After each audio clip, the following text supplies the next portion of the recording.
ভিডিওটা কালকে রাতের, বৃহস্পতিবার যেহেতু তাই ভাবলাম একটু ভালো মন্দ রাতেরবেলা রান্না করি। এর জন্য অফিস থেকে এসেই হাত মুখ ধুয়ে তাড়াতাড়ি রান্নাঘরে চলে আসছি। কারণ আমাদের ইদানিং চুলায় গ্যাসের চাপ খুবই কম থাকে, তাই খুব তাড়াতাড়ি রান্না শেষ করতে হয়। আমার কয়েকদিন ধরেই ডিমের কোরমা খাইতে ইচ্ছা করতেছিল, এর জন্য ভাবলাম রান্না করে ফেলি।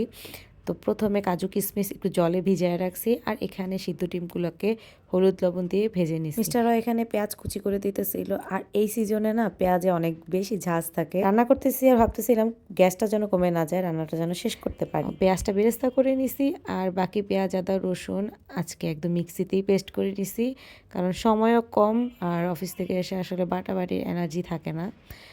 আর এইদিকে ওই ভিজানো কাজু কিশমিশ সাথে একটু বেরেস্তা আর টক দই দিয়ে আরেকটা পেস্ট করব।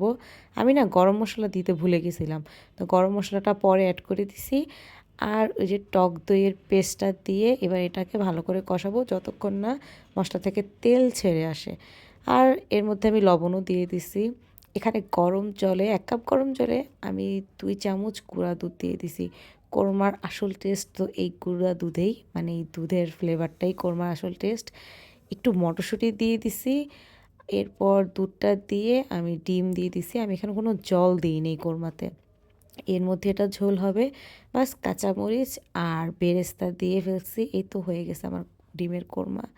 তো পরে মিস্টার রয় এখানে পোলাও রান্না করতেছে। পোলাওটা রান্না করছে, মটরশুঁটি দিছে এর মধ্যে, মটরশুঁটি আর কাজু কিশমিশ ভেজে দিছে, মানে বেসিক্যালি মটর পোলাও ছিল। আর আমি এর সাথে করে নিছি বেগুনি। এই যে এর জন্য ব্যাটার গুলায় নিছি সব কিছু দিয়ে, ব্যাস গরম গরম বেগুনি ভেজে নিলাম।